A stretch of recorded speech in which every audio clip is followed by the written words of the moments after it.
Temos a satisfação de hoje fazer mais uma conversa, mais um diálogo e tratar de um tema muito recorrente, talvez urgente, e por que não dizer pertinente também, não é? Porque estamos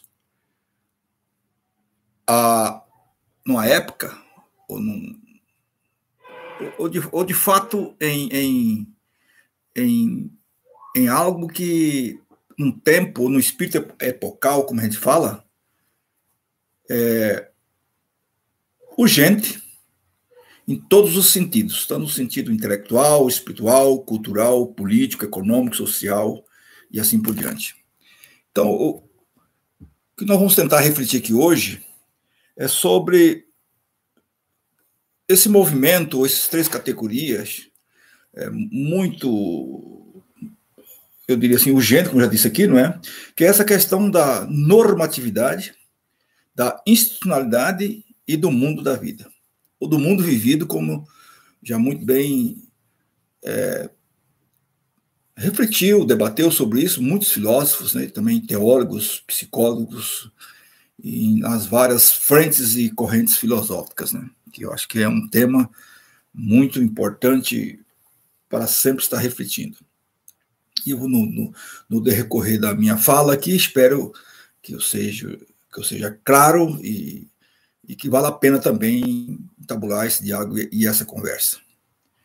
E que logo mais a gente possa estar aí conversando e vendo o sentido de tudo isso que nós queremos realmente fazer e ao mesmo tempo trocar essa fala, esse diálogo.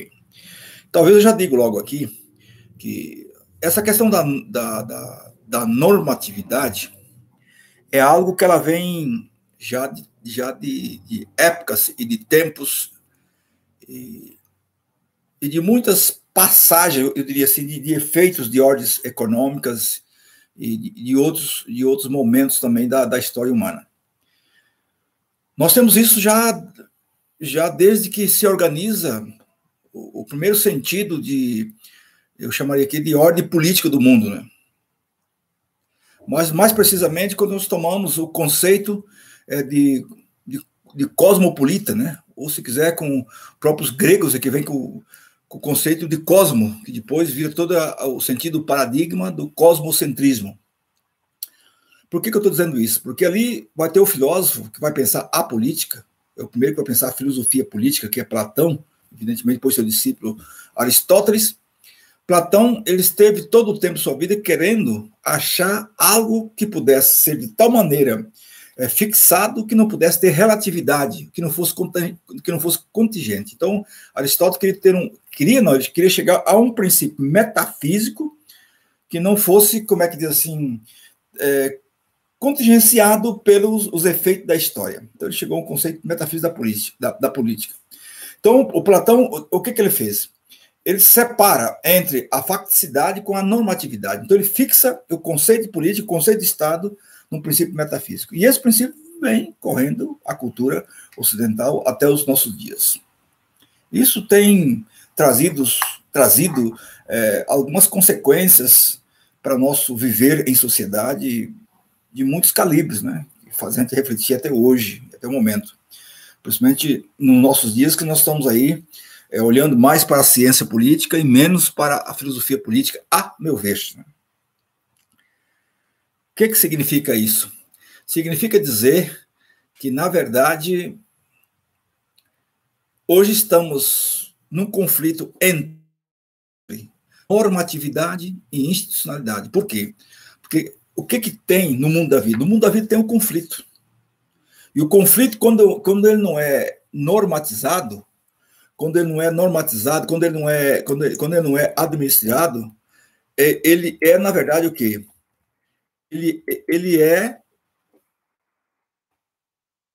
bruto, ele fica selvagem, né? E quando ele não é dialogado, quando ele não é, eu diria assim, politizado, pronto, se caminha para a violência.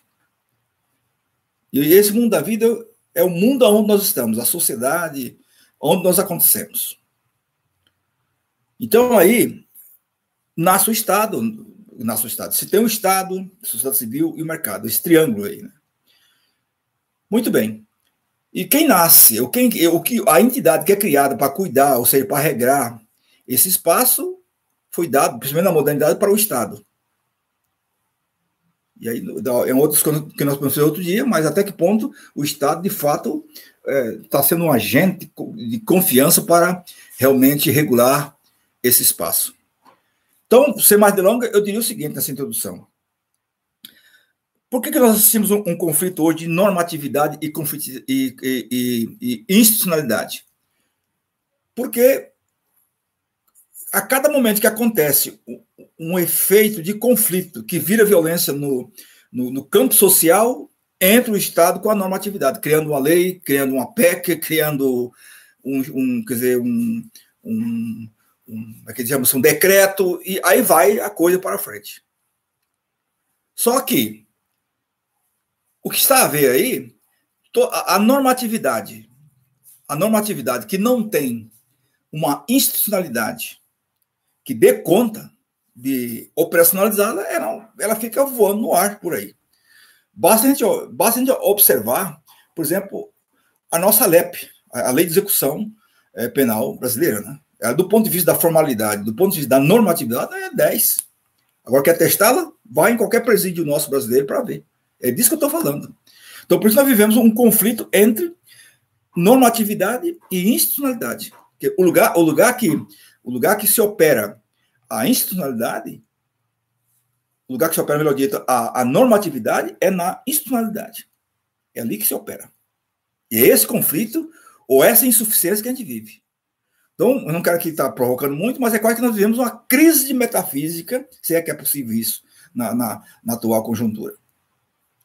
Bom, então, com isso, nós podemos passar diretamente para a nossa conversa de hoje, que eu queria ser bem prático e muito simples, sem ser simplista, para dizer talvez uma única situação que eu gostaria de refletir nesse nosso tempo. Veja bem, nós vivemos uma situação que há muitas pessoas, né, muitas pessoas em grupos, pessoas que vivem em instituição, que, portanto, são instituídas, que gostariam, né, que a vida fosse organizada como um copo de água. Eu vou usar essa metáfora aqui, não é? Sem entornar. Ou se fosse como uma caixinha de fósforos, né? Com seus palitos bem agasalhados, né? Bem acordados, sem perturbações, não é? E muito menos sem surpresas externas. Não é? A sensação que se tem em certas rodas de falas, de prosas, de conversa, é de que o espaço da vida está sendo cada dia sufocado. Né? Cada dia parece estar sendo comprimido. Né? E o que mais se escuta é o clamor de quê? Por mais liberdade, por mais tempo livre. É isso que a gente mais escuta em cada espaço. Né? Mas o comportamento e atitude da maioria das pessoas são de que maneira? São simétricos. O que significa isso, simétricos? É o comportamento regrado, o comportamento normatizado, fora da regra, nada. Fora da medida, nada. Eu não estou dizendo aqui que eu estou oferecendo um desregramento total. Não me compreenda mal. Não é? Não é isso que eu estou dizendo.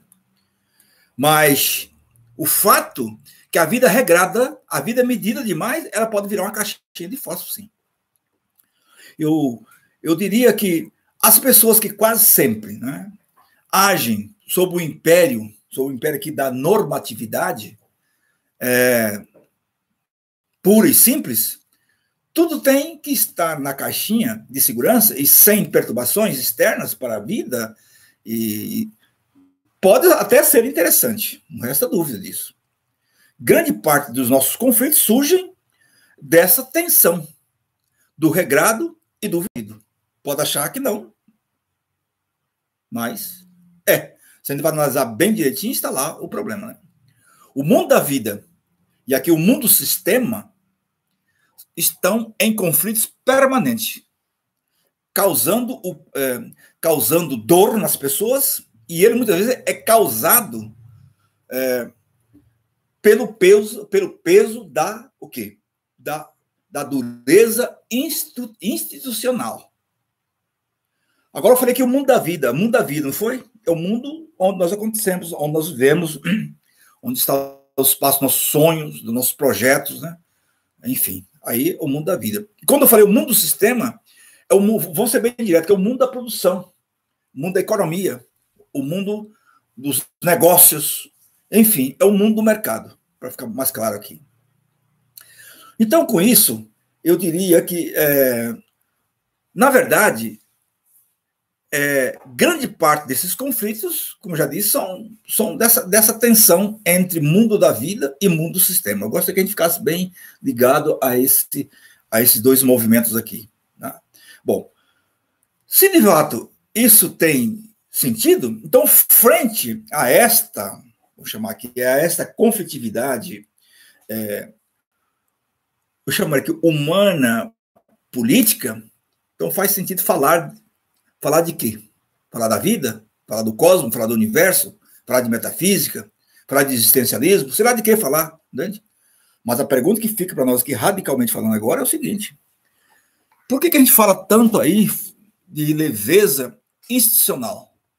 Aliás, anos atrás, foi quase que, eu diria assim, norma, vou dizer aqui brincando, né? Ou ser, como é que diz assim, contemporâneo, começar qualquer reunião, qualquer conversa, em qualquer roda de fala um pouco mais sistematizada, falar ou terminar um assunto sobre leveza institucional. A pergunta é: isso está ocorrendo de fato? O que seria essa tal de leveza institucional, né? E a pergunta é essa: como acontece a nossa sobrevivência, ou a sobrevivência da contingência, que significa a liberdade, né? No espaço normativo instituído. Como acontece a nossa liberdade, né? A contingência. Que a água pode ser, mas também pode não ser. Não é relatividade que eu estou falando aqui, é a contingência. De não cair aqui no necessitarismo, que a norma também ela pode se tornar uma camisa de força. E aonde se tem camisa de força, se mata a escolha, portanto, se mata a liberdade. É disso que eu estou falando aqui. Por que eu estou dizendo isso? Porque nós falamos que nós somos instituídos, todos nós que temos, como é que diz, CPF, percebemos uma ordem, sei lá, e etc., ou uma entidade, nós somos instituídos. A pergunta é: esse espaço do instituído deixa brecha para o instituinte? É isso que você pergunta. A educação que nós recebemos, ou que nós mantemos, ou que nós praticamos, as nossas relações, seja elas de que natureza for, desde da conjugal, sexual, enfim, afinal de contas, essas relações, ao final, sobra a relação instituinte? O que é instituinte? A minha liberdade, a minha criatividade, o meu escolher. Então, eu diria que a medida, ou seja, a vida regrada por estatutos normativos, que são as leis, né, não tem espaço para a emergência do novo e do espontâneo. A metáfora que eu gosto sempre de usar do copo de água faz muito sentido. O que eu estou dizendo com o copo de água? O copo de água é o seguinte, ó. Todos nós conhecemos o copo de água, né? Se eu pego, não vou encher aqui porque não posso, exatamente fazer o que eu não quero aqui. Se eu pego o copo de água e encho esse copo de água até o fim aqui e posso tomá-lo, ok. Agora, se eu encher esse copo de água, ele vir até aqui as bordas e começar a derramar aqui em cima da minha mesa, o que vai acontecer? Eu vou ter que me levantar, pegar um pano, enxugar e etc. O que aconteceu aqui? Esse copo fugiu da simetria. Então, esse copo de água, ele saiu do seu contorno e foi para o entorno. A pergunta que fica aqui, e a jarra aqui também está no seu contorno. Se ela tivesse no seu entorno, ela não poderia estar aqui. Por isso que normalmente o chafariz de cascata, que a gente conhece nas praças, mesmo aí nas nossas entradas de faculdades, mesmo de igreja, etc., é muito bonito a gente ver. De fato, é. Com os três pratos, né? Até uns falam que foi dali que Platão se inspirou para criar a lei da dialética e também Plotino, né? Do uno, do múltiplo e etc., por aí. Mas o fato é o seguinte, mas o dia que o chafariz de cascata encher mais uma bacia e começar a vazar água para fora das bacias, já temos um problema sério. Esse vazar fora que eu estou dizendo aqui é o que nós chamamos de assimétrico. O que é o assimétrico? É aquilo que está fora da norma. A pergunta é essa. A vida é que está dentro do copo ou que está fora do copo? Ou melhor dito, a vida é que cabe dentro do copo. O copo aqui, vamos aguardando já. A vida aqui é o amplo, é o criativo, é a liberdade. Portanto, daria até para dizer aqui que a vida é aquele espaço que os conceitos, que as categorias correm atrás para defini-las. E veja bem que a palavra definir é dar fim, definição é pôr fim. Bom, então eu espero que essa metáfora tenha nos ajudado a alcançar aquilo que eu quero dizer aqui, a minha intenção que é mais no sentido aqui, como é que diz, de diálogo mesmo, para a gente conversar um pouco sobre o acontecer humano do ponto de vista do mundo vivido. Então, essa demonstração do copo de água tem muito sentido. Ou seja, e essa demonstração também tem sentido para a sociabilidade, humana, né? Nesse sentido. E toda a como é que diz? Toda a vida medida, simétrica, caminha para onde? Para uma sociedade que a gente chama de sociedade administrada. Todo mundo agora está batendo palma. Agora vamos chegar ao controle dessa coisa horrorosa aí do... como é que chama aí? Do coronavírus, né? Agora vai ter o controle, vai ter coisa eletrônica, vai controlar tudo, o corpo humano, a temperatura, onde o cara estiver está controlado. Eu não vou dizer ótimo, não. Porque por trás disso está o quê? Está o super controle de tudo e de todos. Que daqui a pouco vai saber até onde é que você está e o que você está fazendo. Talvez não vai... depois, como é que diz? A intenção não vai ser só saber a temperatura do seu corpo, mas outra coisa mais. Porque atrás dessa maquinazinha que está controlando tudo, até tem uma miniatura dela aqui, ó, é o seguinte, vai saber aonde você foi. E tem muita gente que quer saber onde a gente foi em tudo. E o que a gente está fazendo, por exemplo. Quer dizer, o biopoder e a biopolítica e a como é que diz aí? A biofísica, se a gente quer dizer assim, e até o tal do biotipo, está chegando no seu refinamento. Então, vamos ficar, como é que diz, de olho nisso, né? Então, o copo de água, como eu já falei aqui, ele é, na verdade, o quê? O contorno. Ele é o contorno simétrico, porque há uma paridade de medida entre água e copo. E pior, ou melhor, sei lá, que tem instituição que lida com as pessoas, lida conosco, seja uma fábrica, seja uma loja, seja uma escola, seja uma faculdade, sei lá o que, lida desse jeitinho. Educando e educador tem que ser essa simetria, como o copo de água. Eu não vou falar de outras instituições, que eu não quero ter muito problema, mas tem outras instituições que é ipsilitris. Até o comportamento, até o jeito da roupa, o contorno, tem que ser tudo padronizado, o corte do cabelo, tudo. Engraçado que a gente tem observado, tem pessoas, comportamentos e grupos inteiros que até como é que diz, o sotaque, os tiques são parecidos. A voz, né? Nossa, mãe, é isso ali, né? Então o copo de água cheio é o simétrico, porque há uma paridade, uma medida, né? Água e copo. O copo cheio não abre espaço para mais nada. Quer dizer, é o puro contorno. Mas se acrescentar uma gotinha a mais de água no copo, acontece o quê? O indesejado.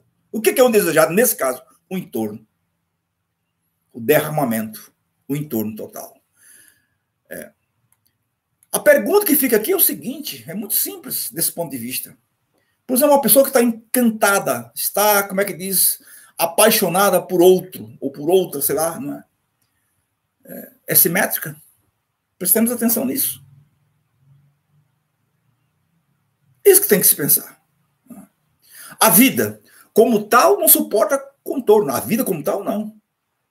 Quer dizer, a vida, como tal, não suporta, como tal, o calculado. E muitas vezes não se dá conta que há época que há muita a situação da depressão, há época que há muita a situação, por exemplo, de de quantidade imensas de suicídios, né? de neuroses e mal-estar, e a época é uma calmaria, não é isso? Alguém fala, mas essa situação econômica também ajuda, é evidente que ajuda.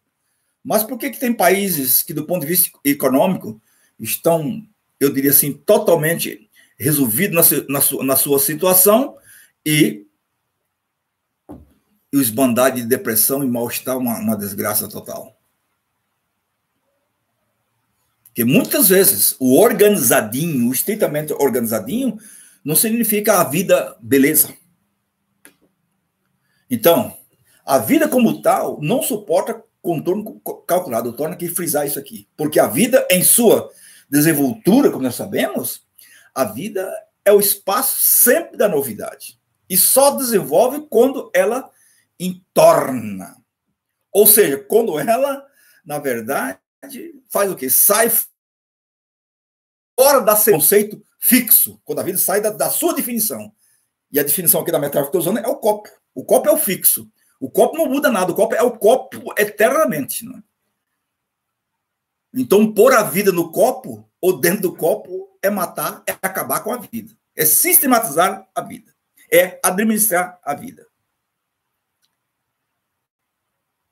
Então, por isso que eu estou dizendo, há esse conflito que tem que ser administrado, que é o instituído e o instituinte, o normativo e o instituído. Constantemente tem que ser administrado isso. Ou a instituição e a normatização. Que agentes, né, entra aí para fazer essa mediação, para não haver sufoco, para não haver abafo, para não haver opressão, aí, ou repressão, como queira. Então, normalmente, a maioria das instituições são reguladas nos parâmetros do quê? Da simetria e da identidade. O mesmo pelo mesmo.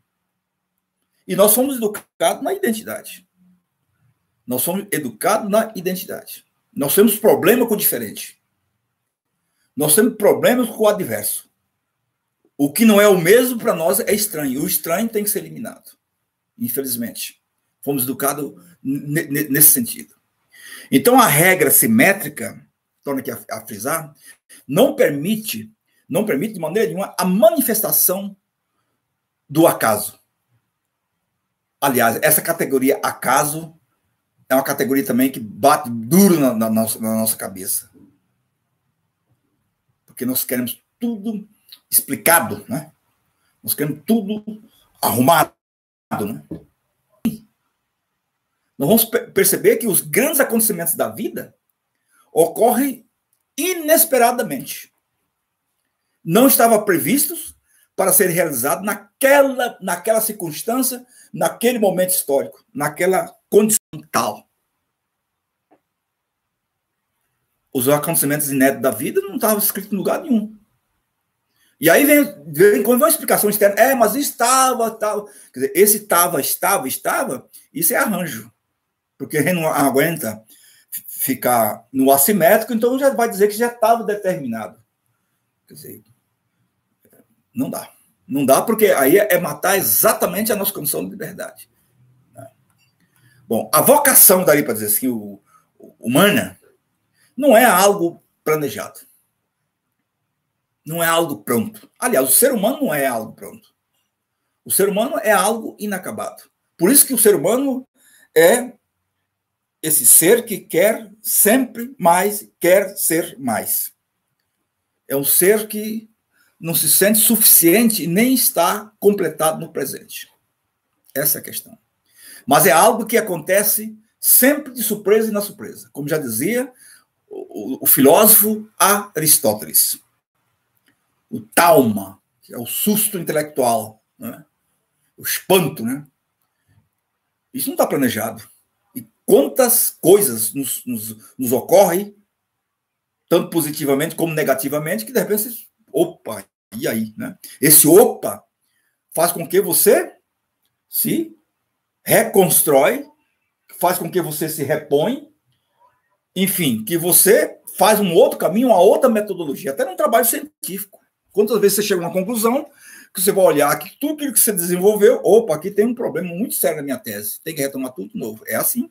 A vida é assim, é esse meio. Agora, muitos de nossos sofrimentos físicos, volto aqui a dizer, e também psíquicos, são causados por estarmos na contramão do veio da vida.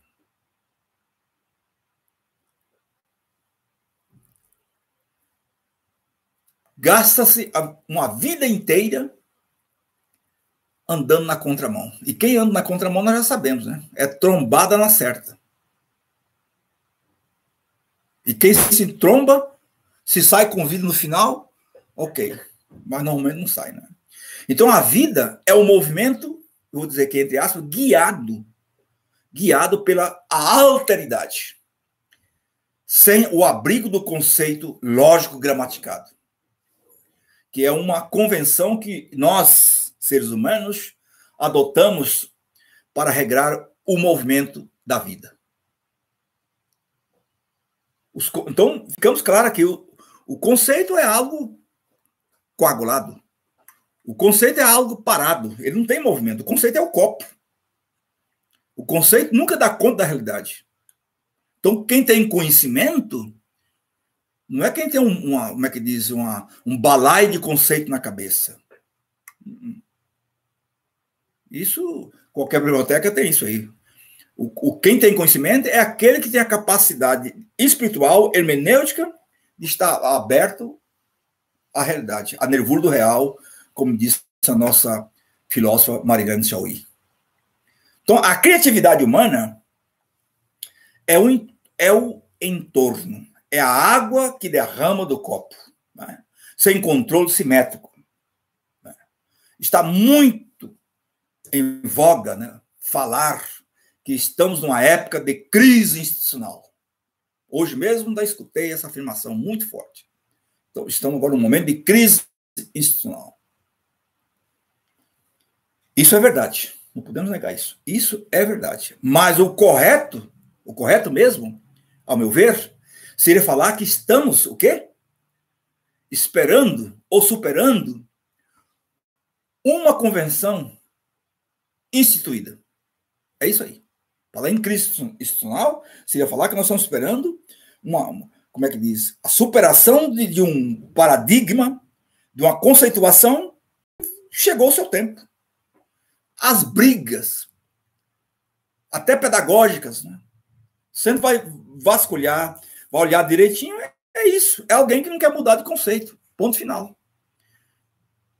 Eu tenho um colega mesmo que me ajudou muito na minha caminhada por aí, que deve estar me acompanhando, ou vai me acompanhar depois nessa fala, que um dia ele me convenceu, me dizendo o seguinte: olha, se você não pegar bem esse novo ABC, essa nova gramática que está surgindo aí, que é a informática, que é, de fato, a telemática, assim ele me disse, você vai se tornar um analfabeto bem breve. E ele tem toda a razão. Que é esse ABC aqui que eu estou exatamente usando para comunicar com mais gente. Isso que se eu estivesse lendo um livro dentro de uma biblioteca, com certeza eu não estaria sendo ouvido. Não estou dizendo que a biblioteca é relativa, que ela está fora de moda, que ela acabou. Não é isso, não. A biblioteca tem que ir para um outro expediente de gramática. É isso que eu estou dizendo aqui. Para um outro, como é que diz? Para um outro espaço, para um outro veículo. Não custou muito tempo. Não gastou, foi poucos anos que ele me falou isso, já está acontecendo. Então, muitas vezes, a nossa crise, que a gente fala de crise institucional, é crise institucional, mas eu diria que é uma crise conceitual, uma crise de categoria. É uma crise de algo instituído que já tem uma outra possibilidade que está aí em crise. E isso vale para a vida. Vale para a nossa vida pessoal, para nossas opções de fundo. Contra o sofrimento humano, né? A pessoa fala, eu errei de vocação, eu errei de... Talvez entrou numa opção de vida, mas equivocadamente. E aí chega lá, quando bate com a realidade, está posta a encrenca. Então, o discernimento vocacional que a gente fala, tanto do ponto de vista profissional, técnico, como do ponto de vista religioso, conjugal, esse é o ponto que eu estou colocando aqui. Que também está aí a normatividade e também a institucionalidade. Esse é o pé no chão que a gente tem que ter permanentemente. Então, eu diria o seguinte, não há como desenvolver uma espiritualidade ou uma questão de cognição aqui, libertadora, sob a batuta só da rede de conceitos convencionais. Não tem maneira. De jeito e maneira. Nós, seres humanos, somos mais e para mais. Somos mais e para mais. Não coubemos, melhor dito, né, em conceitos frios, em copos pequenos. Nós somos para mais. Nós transcendemos o mundo. Não falamos sempre isso? E por que nós queremos colocar a vida dentro de um copo, dentro de um conceito? Se a vida é criativa, se a vida é liberdade, se a vida, na verdade, é transcendência. E se nós somos guiados pela utopia, que é o não lugar, que é a não medida, que é a assimetria por excelência, que é a desmedida total. Então, os conceitos são criados para quê? Para assinalar o quê? As nossas pegadas no mundo. E para ajudar, eu diria aqui, para ajudar exatamente o quê? Para ajudar a nossa comunicação frente ao mistério insondável da vida. Os conceitos são criados para isso. Por isso que a palavra conceito, ela tem exatamente esse significado. Conceptum, que significa alça. Qual é o sentido da alça? A alça é para segurar. Está aqui, ó. O conceito está aqui. Vou usar de novo a jarra aqui, ó. O conceito está aqui, ó. É essa alça. Esse aqui é o conceito. Para que essa alça? Para segurar a jarra. O conceito, de um ponto de vista intelectual e espiritual, tem essa função de me ajudar a, como é que diz? A segurar a realidade que me advém. Mas segurado nesse sentido. Daqui a pouco a realidade fica pesada demais, eu tenho que usar um outro conceito e assim vai. Agora, brigar por conceito, muitas vezes é uma briga inglória, porque a realidade vai e eu fico aqui discutindo o meu conceito. Entende bem?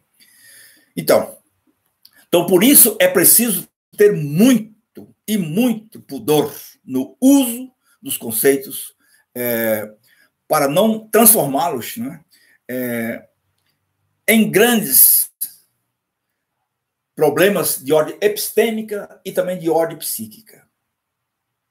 E pior ainda, não transformar os conceitos em grades que vai nos aprisionando, matando em nós, principalmente, a liberdade de espírito e que é, na verdade, a vocação humana por excelência, a liberdade. Né? E também o maior empenho espiritual e intelectual é o zeloso cuidado nosso, deveria ser em sempre criticarmos os conceitos e as convenções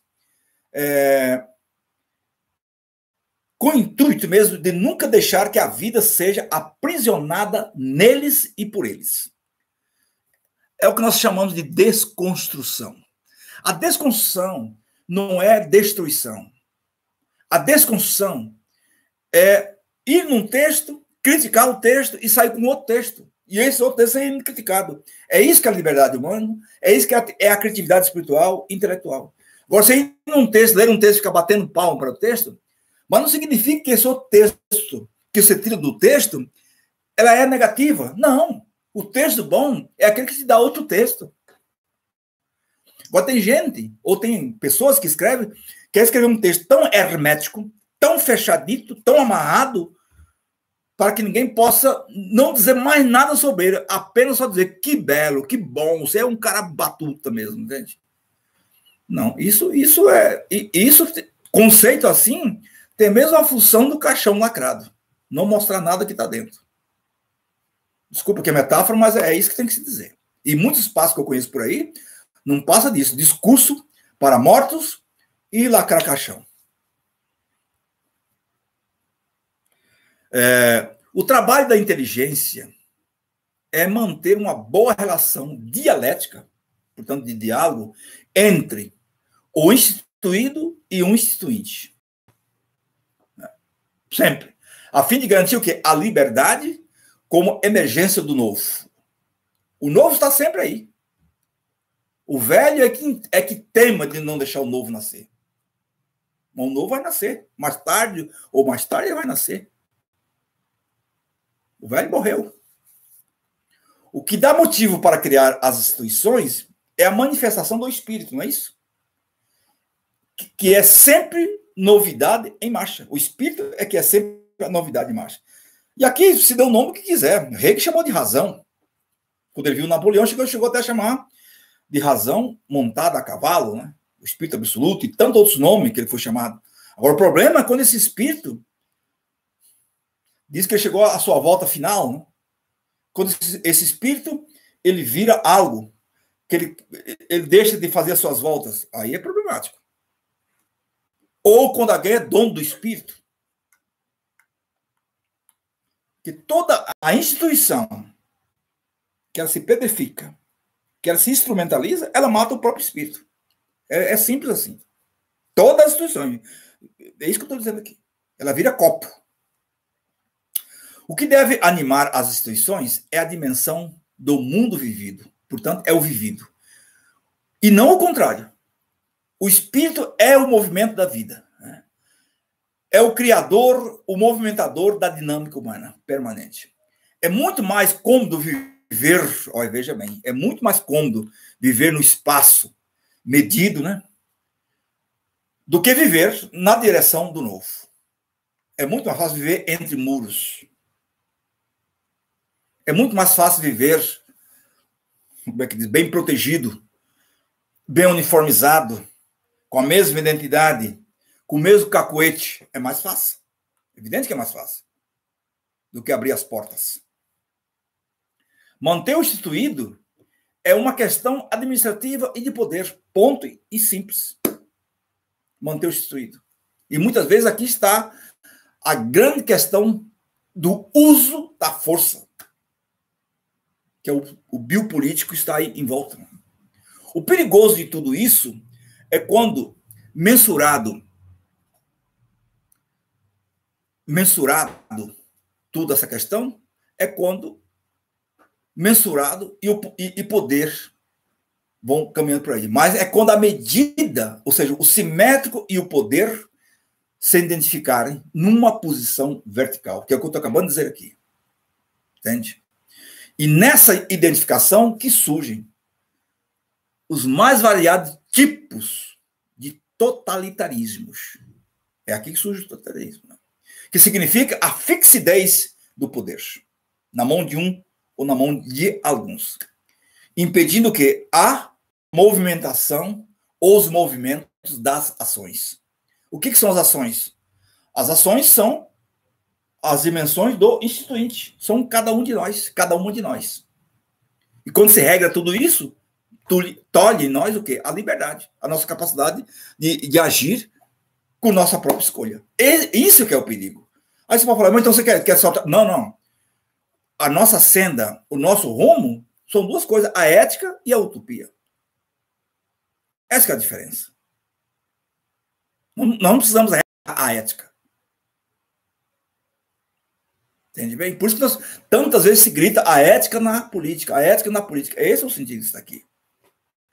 Quer dizer, porque as relações humanas genuínas, espiritual, elas acontecem assimetricamente e não simetricamente. A vida é entorno e não contorno, que necessita sempre estar adornada, não é? A fim de não ficar confinada, veja bem, em nossos esquemas mentais. A superação do contorno é a vida derramada para fora do copo. Torna a afirmar isso aqui. Torna a afirmar isso aqui. Essa vida derramada é o imprevisível, que traz o mistério, né, do como a vida supera as mortificações, que são os conceitos coagulados, os conceitos fixados, os conceitos anacrônicos e assim por diante. Ou seja, a vida é aquela possibilidade que ela mesma vai gerando mais vidas e assim por diante. E sempre escapando de quê? Dos esquemas de aprisionamentos. E eu já percebi muitas vezes na minha vida, nas minhas andanças por aí, de operário, de trabalhador, de professor, enfim, do meu exercício de militante, alguns discursos, do ponto de vista semântico, lógico, hermético, assim, tão rarefeito, tão bem feito, que a gente fica, como é que diz assim, paralisado. Mas na sua eficácia, na sua, vamos chamar assim, alcance da operacionalidade, niente, né? Porque é só formalidade e uma semântica tão dura que ficamos paralisados. Aliás, deixa eu dizer uma coisinha aqui. Como é que é? A opressão não vem só pela canga, a opressão ela vem também pelo conceito. E muitas das opressões é pelo conceito. É pela categoria, pela rede de conceitos. Quer ter autoridade, quer ser durão, fala difícil. Quer controlar uma turma aí, usa uns vocabulares que eles não entendem, né? Quer dominar os alunos de sala de aula, dê umas provas de lascar, porque aí eles vão te respeitar, aí você é o bambam do pagode, entende? Isso é tudo relação autoritária. Né? Então, eu diria aqui o seguinte, para terminar minha conversa, e vamos estender essa fala, não é? Quer dizer, o imperativo ético, eu diria, é viver a vida na perspectiva da alteridade. Sempre ter o outro. O que é o outro? Que está fora do copo. Aquele que não cabe no copo. E aquele que que nós não conseguimos colocar dentro do copo. Mas é aquele que sempre está me alertando. Esse é o outro. Que pode ser uma criança, que pode ser a natureza, não é? Que pode ser o meu amigo, a minha amiga, né? Deus, não importa, é o outro. Quer dizer, porque sempre evitando de aprisioná-lo. Com os olhares, né? Por aí. Você está no aeroporto, nem se dá conta que você está sendo significante para alguém. Ou contra alguém, está traduzindo significado, né? Só que a gente mata tudo isso, porque nós temos conceitos em nós que, se cabe no nosso conceito, até tem proximidade, mas se não cabe, fora daqui, né? E o melhor ainda, não primeiro agir com as pessoas, logo já com a gaiola da normatividade. Né? A pessoa te falou um problema, você vai logo consultar, por exemplo, vai logo consultar lá o seu manual, se cabe aqui dentro, né? Que eu já vi muitas vezes certos julgamentos, né? Tá aí a sentença, tá aí as teses, tá aí tudo, e quem vai aplicar a sentença tá lá, não tá nem escutando as arguições, mas já tá olhando qual é o código que cabe aquele negócio aí, né? Como se fosse ali uma receita de fazer uma determinada comida. Vamos ver se colocar tanta quantidade de sal, vai dar, entendeu? Eu fico olhando. Terminou a falação, aí pá, já tá ali a matemática pronta. Não é assim, tia. E a alteridade foi para onde? E a questão do sujeito foi para onde, né? Então, essa questão. Então, eu termino aqui dizendo o seguinte: a normatividade vertical, que é o institucional pelo institucional, é o instituído pelo instituído, ela afugenta a liberdade. Ela mata o espírito, que é a vocação primeira do ser humano. Então, assim, falar da leveza institucional é reparar primeiro aqui o valor da vida, para depois olhar para o espaço da normatividade. Da normatividade estrita. A vida tem prevalência sempre sobre o normativo instituído. A vida sempre tem essa prevalência. A vida sempre nasce desse desse algo, desse espaço da liberdade. Alguém pode perguntar se é possível viver sem copo, né? Não é possível viver sem copo. O problema é quando você põe a sua vida dentro do copo. O problema é esse, o copo é meio. Não é possível viver sem instituição, claro que não. Não é possível de jeito nenhum. Não é possível viver sem escola, não é possível viver sem igreja. Agora, quando você faz a sua vida ser isso, aí que é o problema. Porque isso o nosso sistema fez direitinho. Como é que o sistema fez? No começo, como é que era? Era a pessoa, a mercadoria, produto, no meio, pessoa no fim. Como é que estamos hoje? Qual é a grande questão hoje? Se virou esse negócio. Hoje, no começo, está a mercadoria, produto, a pessoa no meio e, no fim, mercadoria, produto. Está duvidando? Olha o que está acontecendo nas nossas empresas majoritárias no mundo, inclusive aqui no Brasil. Deu um craquezinho aí que mexeu um pouquinho no 1000% de lucro dos donos do capital. O que estão fazendo? A primeira coisa que estão fazendo é o quê? Preservando a marca, as máquinas, a empresa e mandando quem ir embora. Quem produz a riqueza. É simples assim. Então, dá para viver sem copo. Agora, o que não dá é fazer do copo a vida. É disso que eu estou falando aqui. Beleza? Então, eu deixo por aqui e nós vamos continuar. E isso aqui foi uma fala para a gente ter como espaço da conversa, do debate, e que continuemos a fazer da vida um acontecimento importante, porque ela é primeira em tudo. E como é que diz? É a ética, sendo um ato primeiro, a vida, então, é um valor absoluto.